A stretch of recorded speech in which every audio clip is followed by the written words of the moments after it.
Muito bem-vindo a mais um vídeo do canal Vida Mental.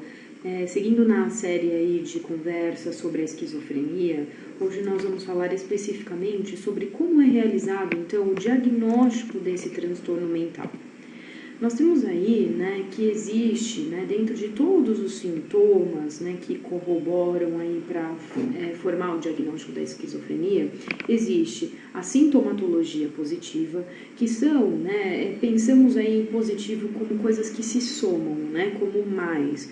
Então, a sintomatologia positiva é tudo que a mente da pessoa com esquizofrenia cria.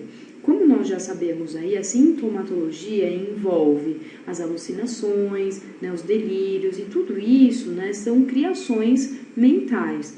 Então, dentro da sintomatologia positiva, existem esses sintomas. Na sintomatologia negativa, existem as funções que são diminuídas. Então, a dificuldade de atenção, de concentração, os problemas de memória, a falta de vontade, de iniciativa, Então, envolve tudo que é de negativo, tudo que a pessoa vai perdendo, a dificuldade de se relacionar, de às vezes formular um pensamento coerente, Então essas perdas estão dentro da sintomatologia negativa.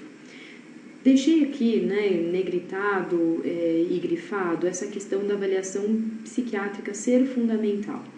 Diante de tudo que a gente sabe aí, dentro da saúde mental, o quanto a psiquiatria ainda é vista como um certo tabu, existe um preconceito, Então as pessoas às vezes evitam buscar esse profissional, porque afinal quem busca um psiquiatra, tem aquele termo lá, é louco, a loucura e tal.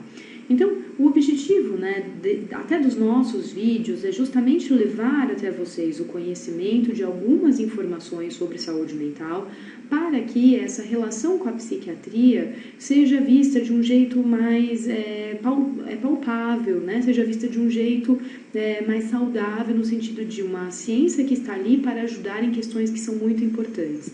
Ressalto aqui, quão antes o tratamento for iniciado, nós vamos falar melhor disso mais para frente, mas vou tocar já nesse ponto, quão antes o tratamento for iniciado, melhor vai ser para esse paciente no sentido de perda, Então, não evite, a cada observação de que algo está acontecendo e não está bem, procure um médico adequado. A esquizofrenia, então, pode surgir na adolescência ou na fase adulta. Característica mais grave em pacientes jovens, Então, quanto mais cedo acontece aí o início da sintomatologia, mais grave, a questão pode parecer aí no sentido da evolução.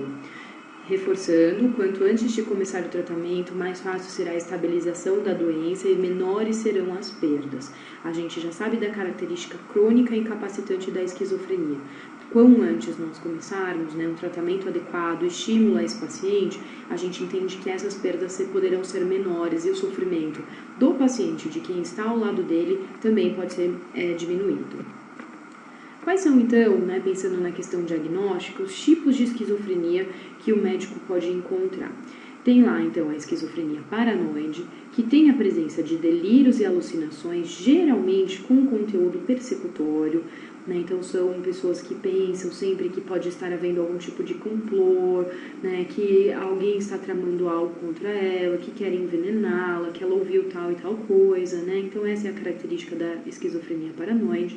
A hebefrênica caracteriza-se por alterações na afetividade e desorganização do pensamento. A catatônica, que pode ser ou da pessoa estar ali num processo de produção mental muito grande, o que a deixa num estado de agitação intensa e desordenada, ou num processo tão agitado que essa pessoa também fica estática e sem nenhum tipo de agitação, E aí, então, nós estamos falando das alterações motoras que são mais específicas deste caso. A esquizofrenia simples, que mostram alterações na afetividade e na motivação. Na afetividade, nós estamos falando, então, da forma como essa pessoa reage afetivamente com o mundo, na forma como o humor dela vai variar de acordo com as coisas que acontecem, e a gente percebe que os pacientes esquizofrênicos, eles vão mostrando uma certa indiferença em relação ao social, então, situações felizes não provocam nenhum tipo de reação, ao passo que também as situações tristes não provocam nenhum tipo de reação nessas pessoas, Então, essa indiferença fica muito marcante na esquizofrenia simples, e a falta de motivação, principalmente em coisas que antes a pessoa era muito motivada. Então aqui a gente não está falando de fatores novos que a pessoa tenha, né, no sentido de ampliação de repertório. A gente está falando de uma perda de motivação, principalmente nas coisas, né, que antes ela fazia com muito prazer, né, por isso que acaba sendo importante esse sintoma, né, que vai modificar completamente a rotina da pessoa.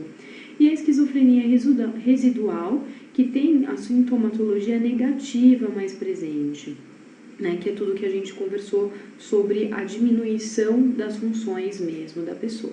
Aí, o que a gente entende, né, que quando, né, todas essas outras esquizofrenias, elas são tratadas com medicação, com terapia, existe uma tendência a todas no final assim, da sua cronicidade, passarem para a esquizofrenia residual, né, então acaba tendo essa característica principal aí.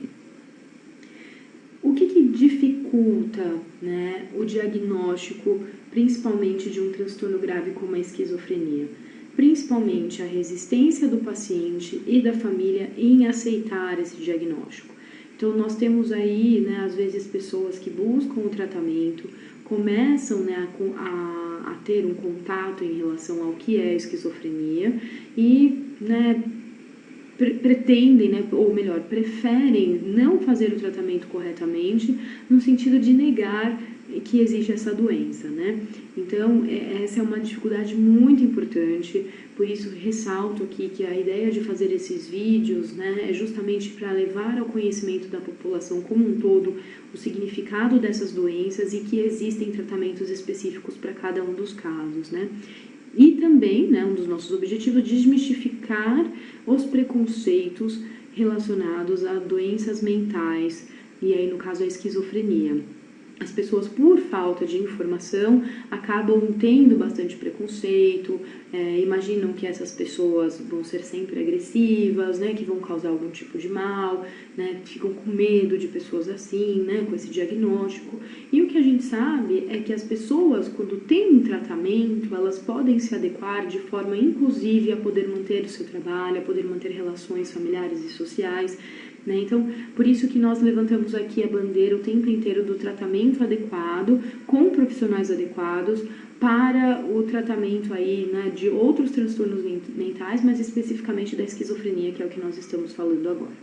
Então, gente, era isso que eu gostaria de chamar a atenção de vocês nessa nossa conversa, para que vocês, sempre que observarem pessoas ao redor, familiares, amigos ou até a si próprio com alguma sintomatologia importante, que ao invés de deixar que afinal vai passar, que busque um tratamento correto. E aí nós não estamos falando somente dos transtornos mentais, a gente sabe que todas as doenças, né, sejam elas físicas ou mentais, têm essa característica, elas podem piorar o quão tarde mais, né, se for feito esse diagnóstico. Então, busquem ajuda profissional. Agradeço a atenção de vocês, convido para entrarem no site da Eventials, onde encontrarão outros temas de saúde mental também, feitos pela equipe Vida Mental, além de acompanhar o nosso canal no YouTube, que todas as semanas estamos aí alimentando com novos conteúdos, além de curtir nosso Facebook e acompanhar nossos posts no Instagram. Muito obrigada!